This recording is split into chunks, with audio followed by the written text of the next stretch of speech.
नमस्कार। मैं राकेश वर्मा आप सभी का स्वागत करता हूं आपके अपने परिवार एसएन गुरुकुल पर। बिहार के कटिहार से कटिहार जिला शिक्षा कार्यालय के डीपीओ के द्वारा वहां के अलग अलग प्रखंडों में कार्यरत 47 शिक्षक शिक्षिकाओं को कारण बताओ नोटिस भेजा जाता है। कारण बताओ नोटिस जो भेजे जाते हैं शिक्षकों को, उनका आधार अलग अलग होता है।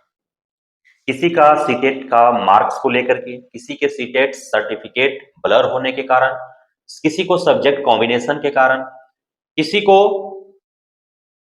2 डिग्रियां एक ही सेशन में होने के कारण, तो किसी को अन्य कारणों के कारण।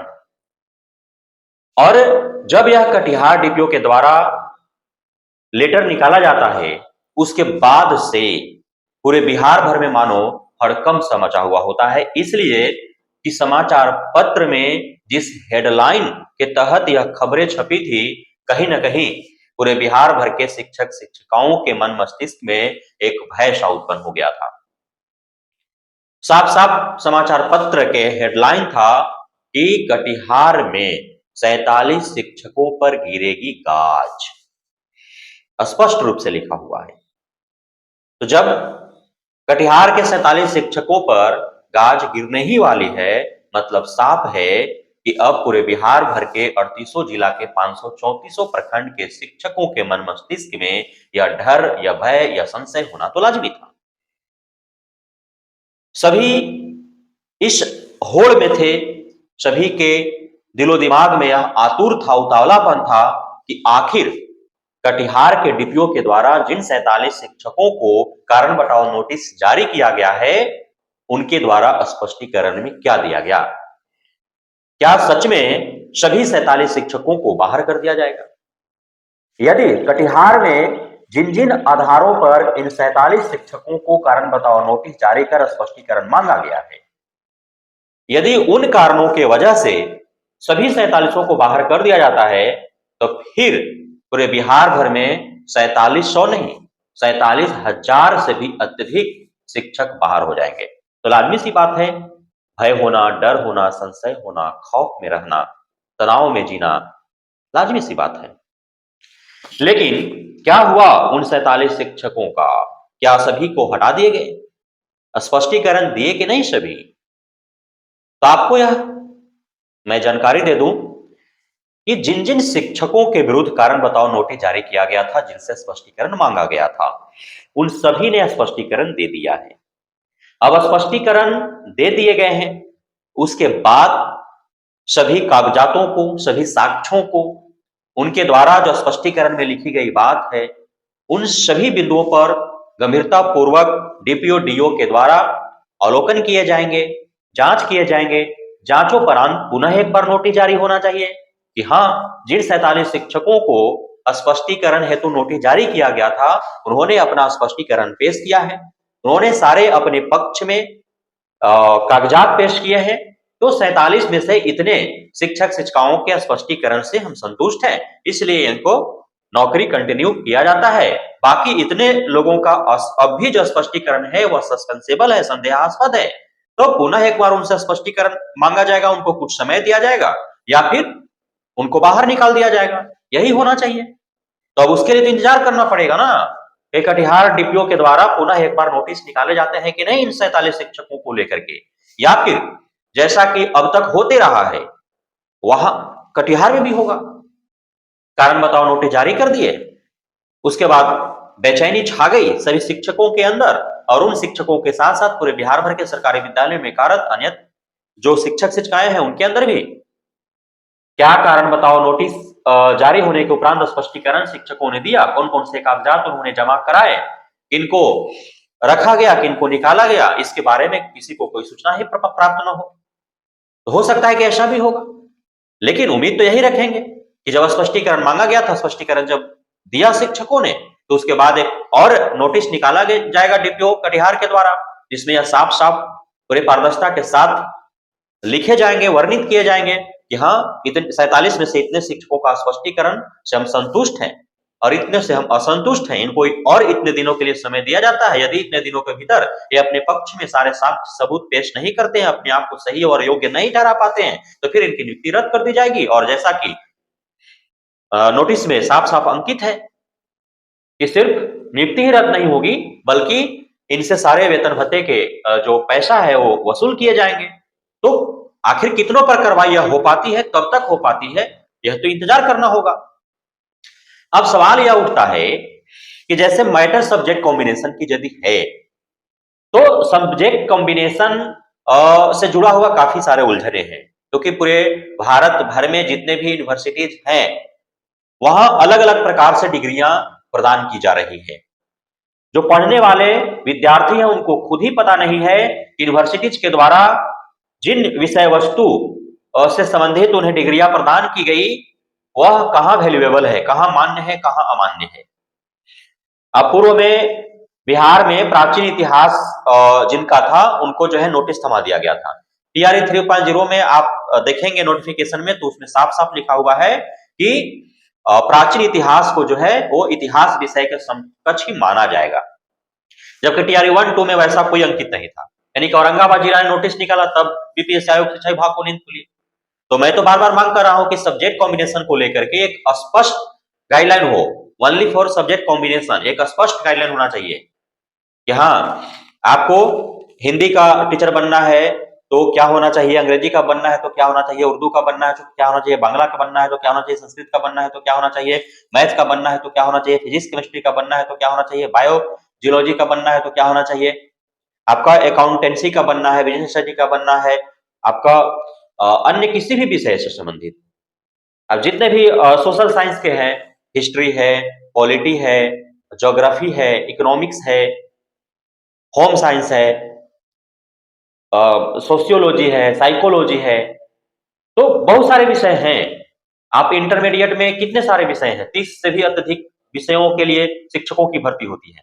तो उन अलग अलग 30 विषयों 9-10th में अलग अलग जो विषय हैं उनका, 6 to 8 में अलग अलग जो विषय के लिए बहाल होते हैं उनका एक स्पेशल गाइडलाइन होना चाहिए सब्जेक्ट कॉम्बिनेशन को लेकर के। 11th-12th में आपको इतिहास का बनना है तो ए होना चाहिए, भूगोल का बनना है तो ए होना चाहिए, आपका राजनीति शास्त्र का बनना है तो ए होना चाहिए, गृह विज्ञान का बनना है तो ए होना चाहिए, सामाजिक विज्ञान का बनना है तो ए होना चाहिए, मनोविज्ञान का बनना है तो ए होना चाहिए, अर्थशास्त्र का बनना है तो ए होना चाहिए, उद्यमिता के लिए बनना है तो ए होना चाहिए, व्यवसायिक अध्ययन के लिए बनना है तो ए होना चाहिए, लेखांकन के लिए बनना है तो ए होना चाहिए, गणित के लिए ए होना चाहिए, रसायन शास्त्र के लिए ए होना चाहिए, भौतिकी के लिए ए होना चाहिए, जीव विज्ञान के लिए ए होना चाहिए, वनस्पति विज्ञान के लिए ए होना चाहिए, हिंदी के लिए ए होना चाहिए, अंग्रेजी के लिए, संस्कृत के लिए, उर्दू के लिए, बांग्ला के लिए, मैथिली के लिए, सबका अलग अलग होना चाहिए। 6 to 8, 9, 10, 11, 12 सब में, तब जाकर के एक स्पष्ट जो है वो पारदर्शिता के साथ सब्जेक्ट कॉम्बिनेशन को लेकर के जो नोटिस जारी कर भयादोहन आर्थिक शोषण तमाम जिला के जिला से अधिकारी और जिला किया जा रहा है उस पर रोक लग पाएगा। अब है कि जो एक ही सेशन में 2 कोर्स करने वाला जो मामला है, ड्यूल डिग्री वाला मामला, जिसे लेकर के भी बार बार जो है नोटिस निकाल करके और भयादोहन किया जा रहा है, आर्थिक शोषण किया जा रहा है अधिकारी प्राधिकारियों के द्वारा, तो उसको लेकर के भी स्पेशल गाइडलाइन होना चाहिए। अब बहुतों का यह संशय है कि यूजीसी ने अप्रैल 2022 में अपना गाइडलाइन दिया था, तो उससे पूर्व जो इन्होंने ड्यूल डिग्री किया है क्या वह मान्य है कि नहीं। ड्यूल डिग्री देने के लिए जो यूनिवर्सिटीज को, कॉलेज को रिकॉग्नाइज किया गया है, उसको किसने रिकॉग्नाइज किया? यूजीसी ने किया। डिस्टेंस लर्निंग 2022 से पूर्व से है। किसी भी कॉलेज यूनिवर्सिटी को ओडीएल मोड में डिस्टेंस लर्निंग के लिए यदि मान्यता प्रदान की गई है तो वह किसने प्रदान किया है? तो जब से उन्हें प्रदान किया गया है मान्यता कि आप ओडीएल मोड में, आप डिस्टेंस मोड में आप जो है बिना क्लास करवाए डिग्रियां दे सकते हैं, तो फिर उसके लिए कोर्स डिजाइन किया गया, उसके लिए किताबें निकाली गई, उसके लिए अन्य सारे प्रावधान बनाए गए। तो जब किसी भी कॉलेज यूनिवर्सिटी को जिस समय से मान्यता प्रदान कर दी गई उसी समय से वो कोर्स मान्य है और उस कोर्स को करने वाले सारे अभ्यर्थी जो है योग्य है। तो 2022 के बाद का हो या 2022 के पहले का हो, सारे ओडीएल मोड, डिस्टेंस मोड में किए हुए कोर्सेज मान्य हैं। एक रेगुलर, एक डिस्टेंस आपका यदि है तो आप योग्य हैं, आपको कोई हटा नहीं सकता है, कोई हिला नहीं सकता है। तो कटिहार वाला में भी ऐसा मामला आया। जिन शिक्षिका को बीएड और एमए की डिग्री या बीएड एमएससी की डिग्री एक साथ होने की वजह से उनको नोटिस दिया गया, उनका बीएड रेगुलर है और जो एमएससी है वो डिस्टेंस है, वो भौतिकी के शायद शिक्षिका है, उन्होंने अपना स्पष्टीकरण पेश कर दिया। उन्होंने दरभंगा डीओ डीपीओ का जो लेटर था 2018 में जो 33 शिक्षकों की भर्ती हुई थी, उस समय भी यह मामला उजागर हुआ था। उस समय भी जो है डीपीओ के द्वारा स्पष्ट निर्देश दिए गए थे कि जिनका रेगुलर और एक डिस्टेंस है उनको मान्य किया जाए, जिनका दोनों रेगुलर है उनको अमान्य कर दिया जाए। तो आज भी वो है, ऐसा थोड़ी है कि 2018 में भर्ती हुआ थी शिक्षकों के समय जो है मान्य हो गया और आज 2024-25 में जो है अमान्य कर दिया जाएगा। अब 2022 वाला आपका मामला आ रहा है। 2018 में जब एक रेगुलर एक डिस्टेंस मान्य किया गया इसी शिक्षा विभाग में, 2024-25 में नहीं किया जाएगा, किया जाएगा। तो यह जो सब्जेक्ट कॉम्बिनेशन और ड्यूल डिग्री को लेकर के जो नोटिस निकाल करके भयादोहन हो रहा है, आर्थिक शोषण किया जा रहा है, इस पर पूर्ण विराम लगने चाहिए और शिक्षा विभाग को सब्जेक्ट कॉम्बिनेशन और ड्यूल डिग्री को लेकर के स्पेशल गाइडलाइन जारी किया जाना चाहिए। सभी जिला पदाधिकारियों, जिला शिक्षा पदाधिकारियों, जिला कार्यक्रम अधिकारियों को यह नोटिस दे देना चाहिए। बीपीएस आयोग को नोटिस दे देना चाहिए कि किस किस रूप में जो है सब्जेक्ट कॉम्बिनेशन मान्य है, अमान्य है और कब ड्यूल डिग्री मान्य है, अमान्य है। अब जिनका ब्लर है कोई डॉक्यूमेंट्स, वो डॉक्यूमेंट साफ सुथरा पेश कर देंगे तो हट कैसे जाएंगे। लेकिन जिनका फर्जी होगा, दिव्यांगता प्रमाण पत्र फर्जी, निवास प्रमाण पत्र फर्जी, एमसीएल फर्जी, ईडब्ल्यूएस फर्जी, तो वो कैसे भला यहाँ शिक्षक के रूप में बने रह पाएंगे। उनको तो निकलना पड़ेगा। जो दूसरे राज्य के होंगे, जो सामान्य वर्ग के होंगे, अनरिजर्व में जिन्होंने जो है फॉर्म फिलअप किया होगा, अनरिजर्व कोटे से जो बने होंगे, उनका यदि 90 अंक से कम होगा सीटेट में तो हटेंगे। जिनका जो है वो सीटेट या एस्टेट फर्जी होगा वो हटेंगे। जिनका कोई भी कागजात, चाहे बीएड, डीएलएड, चाहे ग्रेजुएशन, पोस्ट ग्रेजुएशन का डिग्री यदि फर्जी होगा तो वो हटेंगे। तो कटिहार मामले को लेकर के बहुत ज्यादा भय की स्थिति उत्पन्न करने की आवश्यकता नहीं है। जो औरंगाबाद का हालात था, जिस प्रकार से औरंगाबाद ने हड़कंप मचाया था पूरे बिहार में, उसके बाद जो है यहाँ पे कार्रवाई के नाम पर लगभग शून्य नजर आए। आज औरंगाबाद में क्या है, सब्जेक्ट कॉम्बिनेशन के नाम पर बहुतों को नोटिस थमाया गया था, ड्यू डिग्री के नाम पर बहुतों को नोटिस थमाया गया था, एनआईटी डीएलएड को लेकर के बहुतों को नोटिस थमाया गया था। तो उनके साथ क्या हुआ? क्या सभी को बाहर कर दिया गया? नहीं, कुछ एक को बाहर किया गया। 90% से अधिक जिनको कारण बताओ नोटिस जारी किया गया था, स्पष्टीकरण मांगा गया था औरंगाबाद में, वो सभी आज कार्यरत हैं। चाहे उसके पीछे कारण कुछ भी हो, चाहे जैसे भी उन्होंने स्पष्ट कर दिया, संतुष्ट कर दिया डीओडीपीओ को, तो आज कार्यरत है, नहीं हटाया गया है। कितनों पर कार्रवाई हुआ है? नहीं हुआ है। तो उसी प्रकार से कटिहार में भी 47 के 47 पर कार्रवाई थोड़ी हो जाएंगे, कुछ एक पर हो सकता है कार्रवाई हो जाए जो फर्जी होंगे, अयोग्य होंगे।